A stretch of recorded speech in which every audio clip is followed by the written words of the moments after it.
My husband, Addison Leach, was the dean of a college. One evening, it was brought to his attention that there was peanut butter and shaving cream all over the walls of a certain men's dormitory. So he made his way over to the dormitory and went down the halls, knocking on doors, asking if anybody knew how the peanut butter and the shaving cream had gotten on those walls. Nobody had a clue. He said, I had a couple of choices then. We had a wonderful janitor who would do anything for anybody, anytime. I didn't want to take advantage of that man at that hour of the night. So I decided I could either force the men to come and clean it up themselves, or I could call the janitor, which I decided I wasn't going to do. I didn't do either of these, he said. I went and got a bucket and a brush, and I started scrubbing the walls.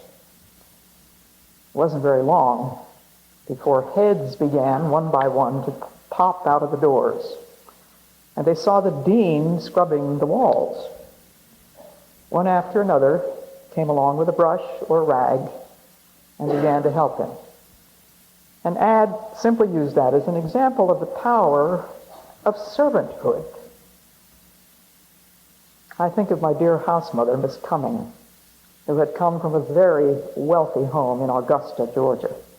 A home with white columns in the front and many servants in the back. But she became a Christian and was disinherited by her very wealthy family. She was a single lady, like most Southern belles, had been raised to be beautiful and not much of anything else. She didn't have any skills. She had a good classical education, but she certainly had never expected to have to make a living for herself. Well, I don't know what she did before she came to Wheaton College, but she was a house mother in the women's dormitory where I lived. But this lady was a true servant, and she and I became good friends. I being just a kid, and she being a very old lady in my mind, although I suppose she was considerably younger than I am now when I met her. She was a short lady, rather dumpy, came about up to here on my shoulder, with a wonderful Georgia accent. And she always called me Baby. Spelled B-A-A-E-E-D-D-Y. Baby. Well, Betty was my name in those days, but of course a Georgian can string something out and make 2 or 3 syllables when there are 2. Well, we used to walk to church every Sunday because she was my Sunday school teacher, and so I got to know her very well.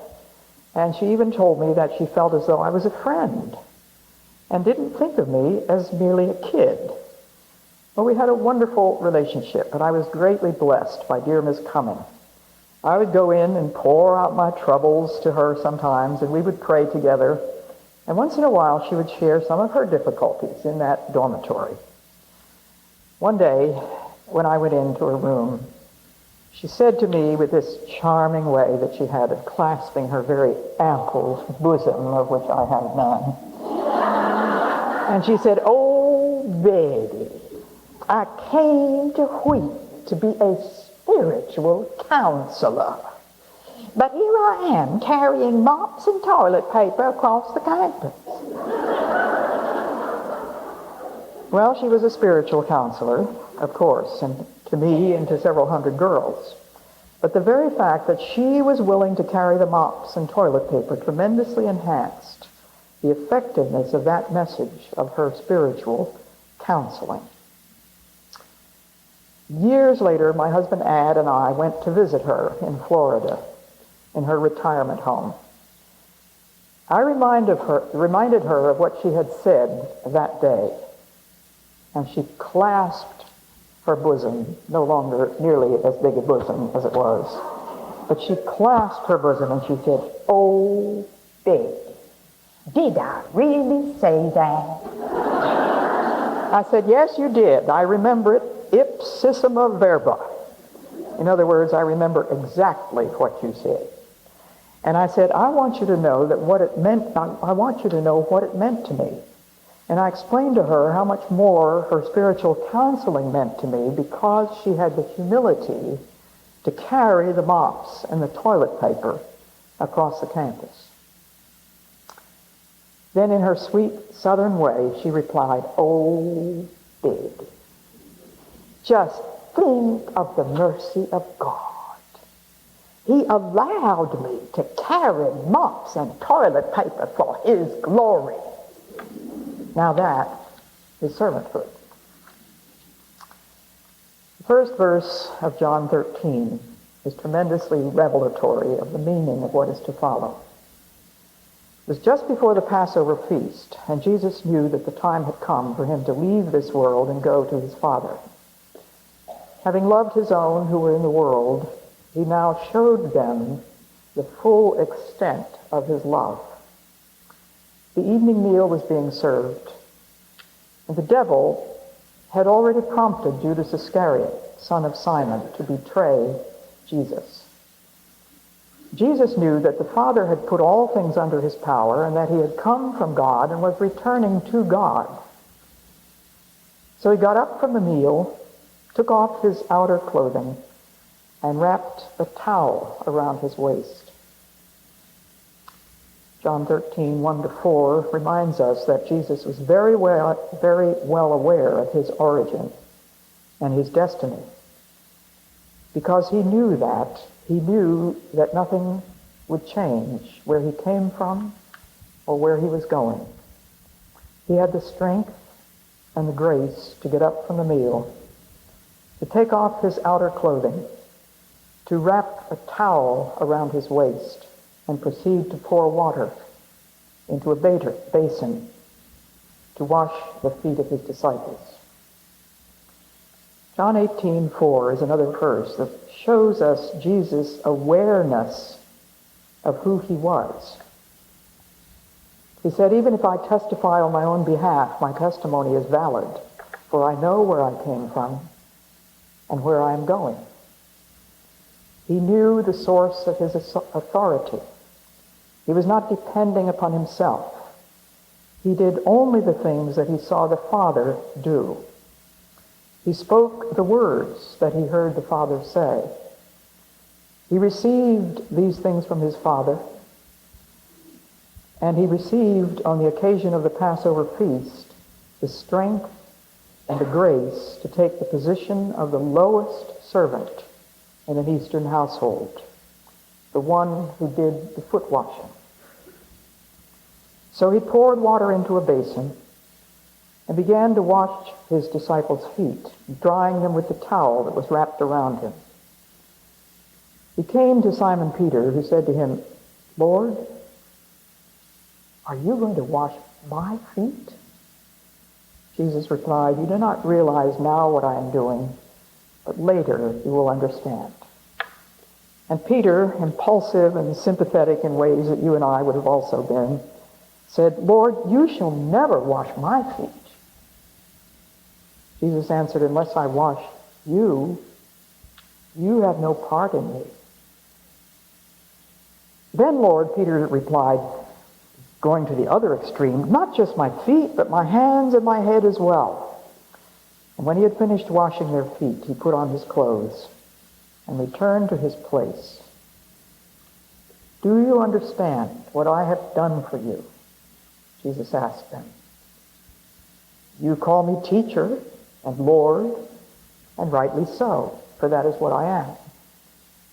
Now that I, your Lord and teacher, have washed your feet, you also should wash one another's feet. I have set you an example that you should do as I have done for you. I tell you the truth, no servant is greater than his master." Romans 12:16 says, "Be of the same mind one toward another. Mind not high things, but condescend to men of low estate. Be not wise in your own conceits." In other words, be willing to do menial work. If there's one TV commercial that I deplore, and this is an ancient one, probably you're all too young to have ever heard it on the TV, but I used to listen to it. And it starts out with a woman who says, "If there's one job I hate, it's cleaning toilets. And you know what? I don't clean them anymore." And she goes on to talk about the blue stuff that she puts in the toilet tank. Now, I'm not telling you that there's anything wrong with using the blue stuff that you put in the toilet tank, but I do deplore the attitude that says you hate the work that you have to do. I don't like to hear a child say, I hate school. My oldest grandson did go to public school for 2 years after he had been homeschooled, and then he asked to go to the community college, which had a program that he liked. And when I got secondhand word that Walter hated school, I was dismayed. So when I had a chance to talk to him, I said, Walter, is it true that you hate school? He answered yes. I said, can you tell me why?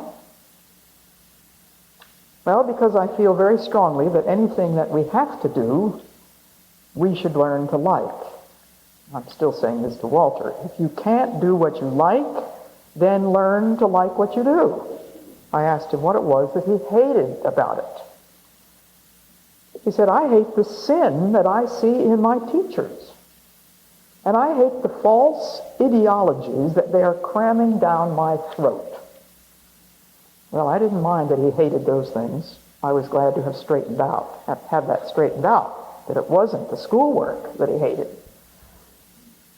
Be willing to do menial work, the Bible says. Don't hate it. If your children hate work, it's probably because they have been infected with your attitude. Somehow or other, you have given them the idea that you are a TGIF person. Thank God it's Friday person. And a Blue Monday kind of person. Well, that whole frame of mind would be absolutely foreign to a jungle Indian. They worked, of course, 7 days a week. And they never made any big deal about the rigorous labor that they had to put in every day of their lives in order to survive. The Alka men would leave the clearing every morning by 6 o'clock, if it wasn't absolutely pouring rain, and they wouldn't be back until 5 or sometimes 6 o'clock in the afternoon.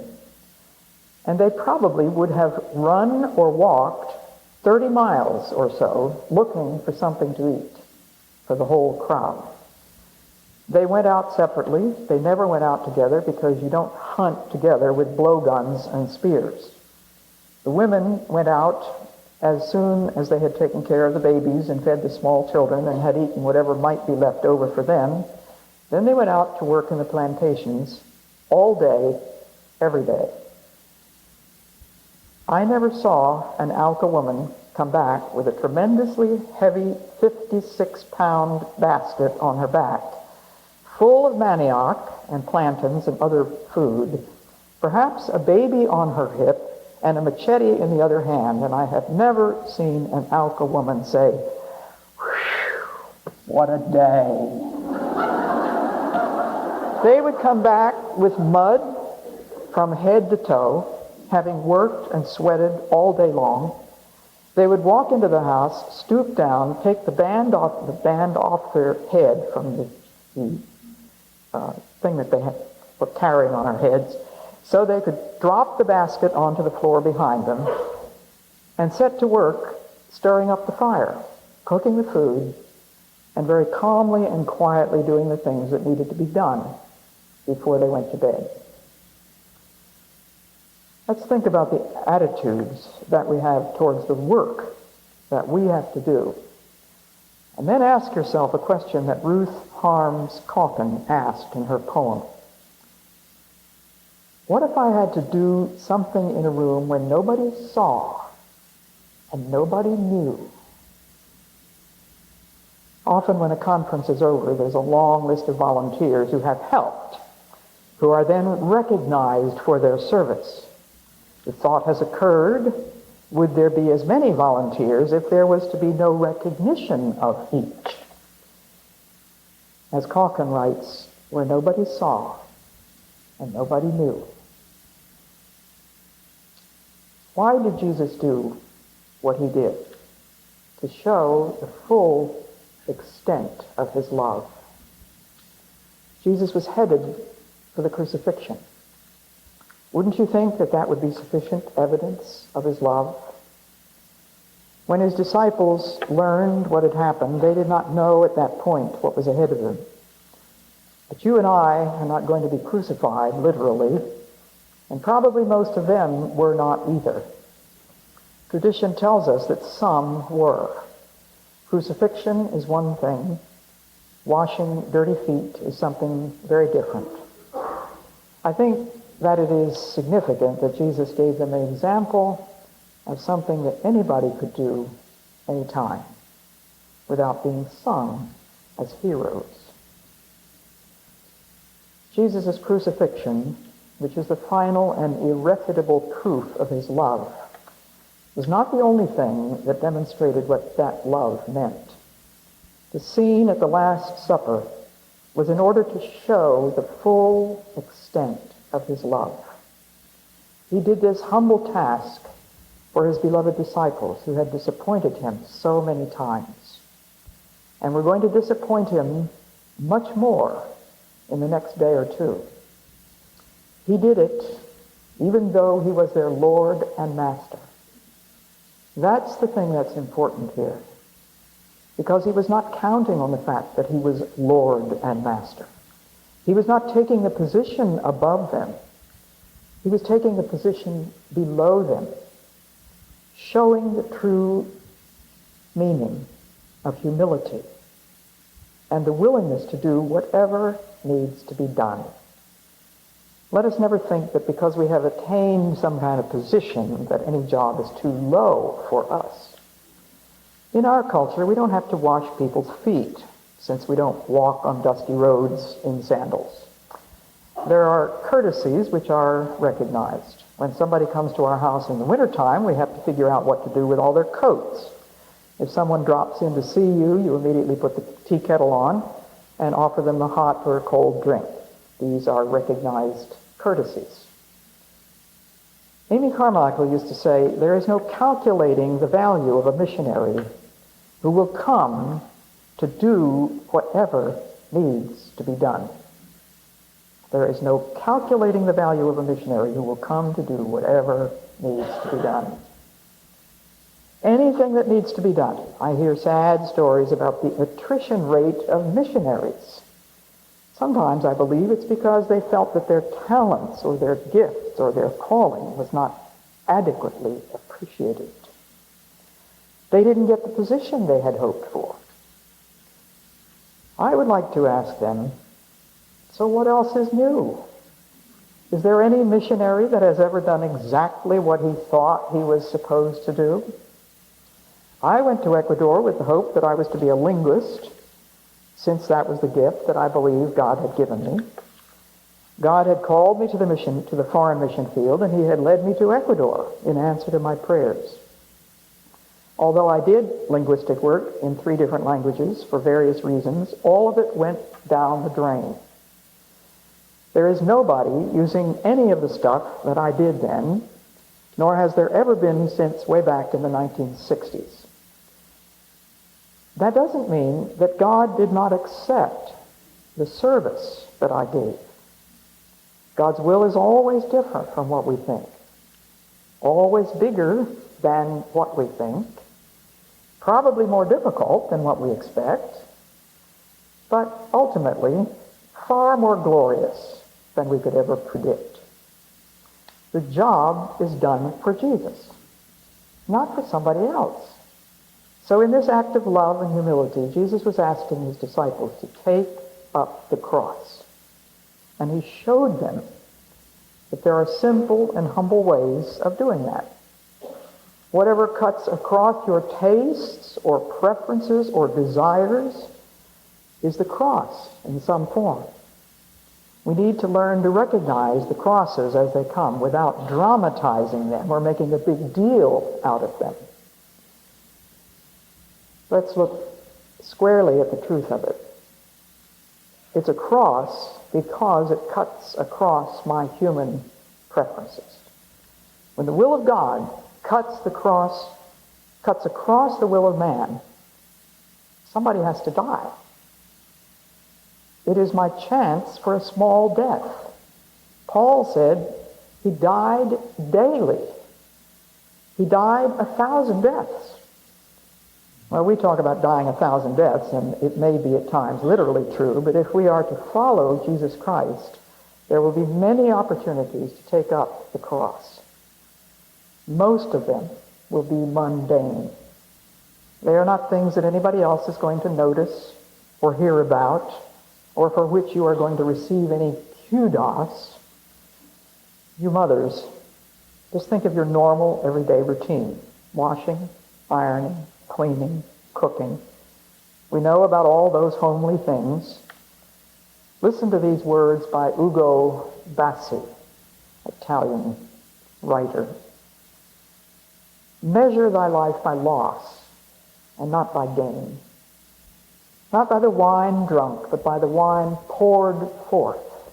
For love's strength standeth in love's sacrifice. And whoso suffereth most hath most to give. Now, how could Jesus do what he did? It was because he knew his origin and his destiny. And so do we. We know our origin. We know our destiny, if we are Christians. And Jesus had total security of his place in his Father's love. He had no fear. He knew his Father's sovereign rule over all. He could do it because he knew it did not jeopardize his position as Lord and Master. Miss Cumming, that dear little lady that I told you about, knew that to carry mops and toilet paper did not jeopardize her position as a spiritual counselor. But it never occurred to her that it would indeed enhance her position. Let's never be afraid that our position is going to be jeopardized if we do what God tells us to do. When Amy Carmichael went to India, she had a very effective ministry for the first 7 or 8 years as an itinerant evangelist. She had a small band of godly Indian women who traveled with her. They traveled by bullock cart, which has got to be the most uncomfortable form of travel in the world. Lars and I tried it for about 10 minutes when we were in Dohnavur, but that was about 9 minutes too much. You feel as though the wheels are square, and of course there are no springs. Yet Amy Carmichael traveled in that fashion, and they tented in villages, and they would seek to reach the women who were in the inner courts of these Hindu homes, women who had never been reached by anyone else. The time came when Amy was absolutely appalled to learn of the secret traffic of taking little girls and boys to be used for immoral purposes in the Hindu temples. Some of these children were babies when they were put there, and they were never released. She prayed that God would enable her to rescue some of these children, and God did that in a miraculous way. He brought a little girl, the only little girl in all of history, as far as anyone knows, that has ever escaped from a Hindu temple.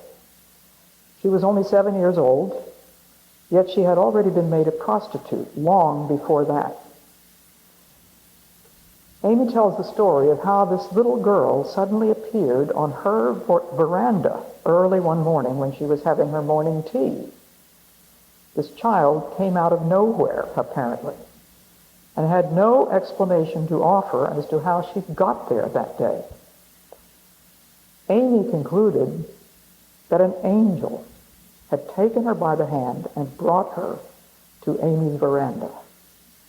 It was through this little girl that Amy learned the truth of really what was going on. And it was much worse than she had imagined. So began the work for small babies and children. According to the Tamil proverb, children tie the mother's feet, and Amy could no longer itinerate. This very effective evangelistic work, which she had loved, had to be given up. Surely the last thing she ever imagined when she went to India would be taking care of babies and praying that the Lord would help her to mix the right formula and wash diapers. Everything that is involved in taking care of little children. She said, I must have cut tens of thousands of tiny toenails and fingernails. Oh, I don't suppose that's an understatement, an overstatement. A woman who had what is generally thought of as spiritual work, now doing all these mundane, menial, unnoticed tasks. For whom? Well, for the Lord of the universe. And inasmuch as you did it unto one of the least of these my babies, she did it for Christ, she said. Jesus shows us in this act that there are menial ways of taking up the cross. He did it because he knew his origin and his destiny. Jesus calls us to do as he has done, to show what true servanthood is. Mary also showed us, didn't she? Mary gave her body to the Lord. Let it happen as you say, she said. Behold the handmaiden of the Lord. Anything you say, Lord, I am at your order. That's true servanthood. Visible signs of the invisible reality of a life completely abandoned to Jesus Christ. Amy Carmichael set the example of servanthood for the Indian helpers who came from a high caste and would normally never do menial work that was needed with the children in Dohnavur. Through her example, they became willing also to become servants. It's interesting to note that up to recent times, 98% of nurses in India were Christians, simply because of the caste system. No Hindu would lower herself to touch a sick person. The servant is not greater than his master. Sometimes I have the opportunity to speak to young people that are going out for either a summer mission program or short term of 2 years or so. And when they ask me for advice, I say to them, if you find yourself on the mission field in a job that you didn't expect that you were ever going to have to do, accept it as the will of God. Remember that the servant is not greater than his master. When I'm asked to speak on the subject of leadership, my emphasis is on servanthood. We should not be seeking leadership. It's something that will be conferred upon us by a sovereign God. Our ambition should be to hear those words, well done, good and faithful servant, not good and faithful CEO. Whatever God calls you to do, make sure that where you come from, make sure that you know where you come from and where you are going. It's a very short segment that we have here on earth. We came from God, we're going to God, and this earth is the only place where we have the opportunity to suffer. It's the only place where we have the opportunity to be perfected as a human being. The point is that God has given us trials and tribulations here, and if we reject them, we will not find the opportunity anywhere else. Say, as Mary said, behold the handmaiden of the Lord. Let it happen as you say.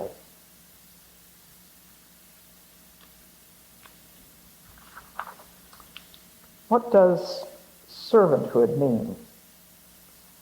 First of all, it means laying down the possibility of a different quality of life. It means denial, which is self-giving. The Apostle Paul said that he was willing to spend and to be spent. 2 Corinthians 12:15. Another way of stating was broken bread and poured out wine. Are we willing to sell all in order to buy the treasure in the field, a pearl of great price? Jesus said if we are not prepared to get rid of all our possessions, we cannot be his disciples. Just yesterday we were talking to a girl whose family had just lost all their possessions. There were many hard words that Jesus spoke. It's amazing that the people followed him even as much as they did. Jesus said that it was for the loaves and the fishes mostly that the multitudes followed him, but he asks us to sell everything, to give up the right to ourselves, to forsake father, mother, family, possessions, home, and everything that we have. And if we're not willing to do that, we're not qualified to be his disciples. Discipleship means not only laying down the possibility of a different quality of life and denial of myself, it means discipline. It's a tough word for all of us. It's discipline. If you and I are to lead others to holiness, we must submit to God's discipline where it hurts the most.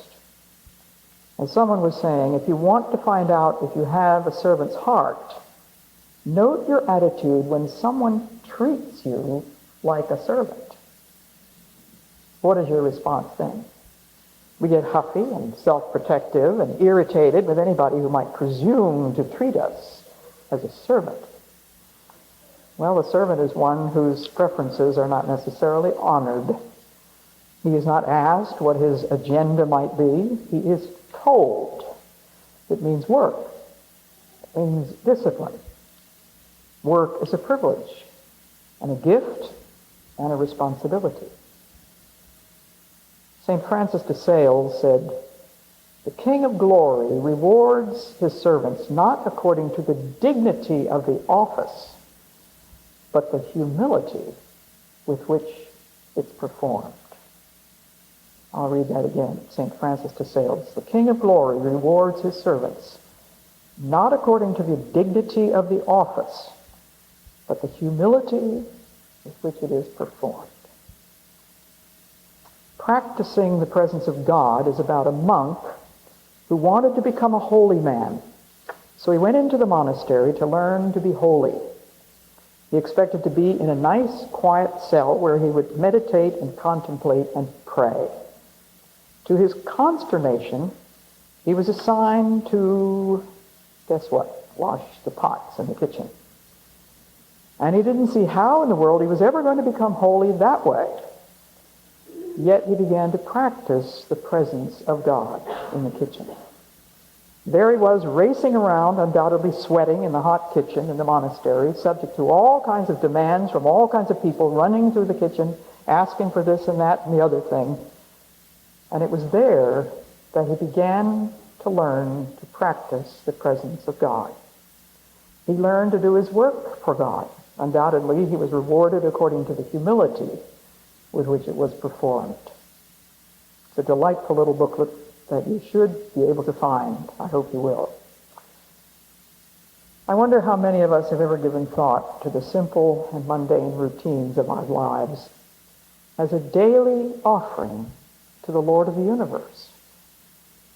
There's no dichotomy between secular or non-spiritual and spiritual work. The leading of a Bible study or being the choir soloist is not more acceptable as an offering than when we stand at the stove preparing the evening meal for our family. Each may be equally offered to God and acceptable in his sight, as Brother Lawrence learned. Secondly, it means cooperation with God. It's an amazing privilege that you and I are given work to do, which is cooperation with God. There is no more telling example of this than motherhood, because you are literally cooperating with God in his creative work of bringing another human being, another human soul into this world. He needs your body in order to do that. He requires the cooperation of one woman and one man to bring that other child into the world. So we become in this world cooperators with him. As such, it requires restraint of emotions for the sake of those over and under us. Scripture teaches that we are to discipline our emotions. And some of you are probably more flighty than others. Think about it. Are you disciplining your emotions? We need not stir up our emotions. We should be cautious about pouring out all our troubles on somebody else's shoulders because they are already bearing burdens of their own. There's a sympathy and understanding which is permissible, but let it not be the soupy, weakening kind. Teach your children to restrain their emotions. If you need some practical help, you may find it in my great-grandfather's book called Hints on Child Training by Henry Clay Trumbull, who had 8 children. And he has some wonderful things to say about raising children. I never knew Henry Clay Trumbull. That was before I was born, but I've been using his book ever since.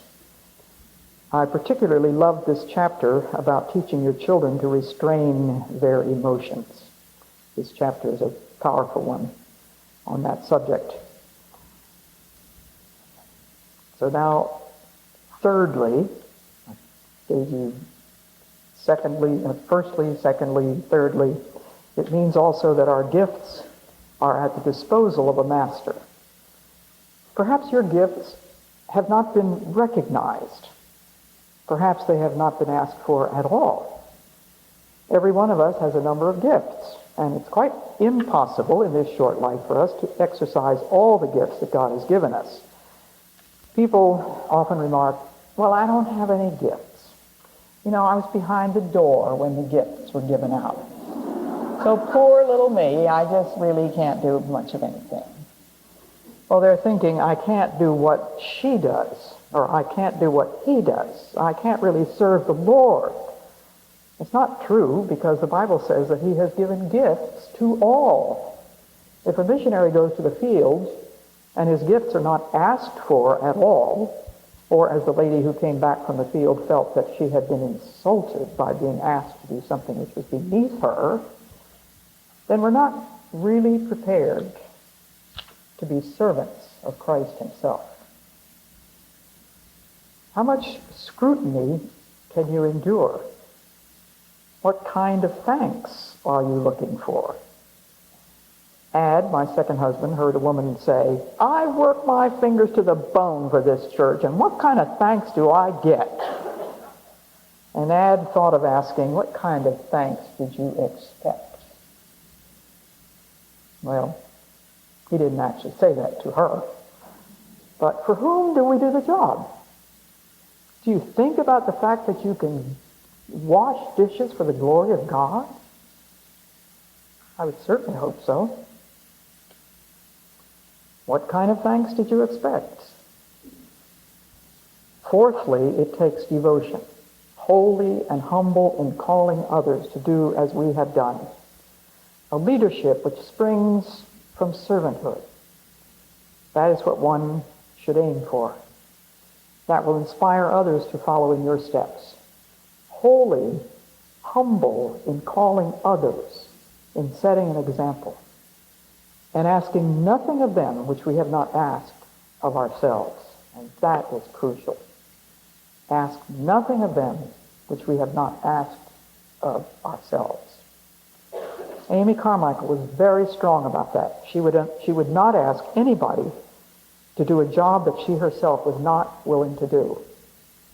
When there was a cholera epidemic in the little village of Dohnavur, Amy took her pail of disinfectant and her rags and went down to those little huts in the village where nobody else would go, not even the doctors. She saved lives. I want to close with Amy Carmichael's poem. Hast thou no scar? No hidden scar on foot or side or hand? I hear thee sung as mighty in the land. I hear them hail thy bright ascendant star. Hast thou no scar? Hast thou no wound? Yet I was wounded by the arches, spent, and pierced. Hast thou no wound? no scar. Yet as the master shall the servant be, and pierced are the feet that follow me, but thine are whole. Can he have followed far who has no wound or scar? God bless you.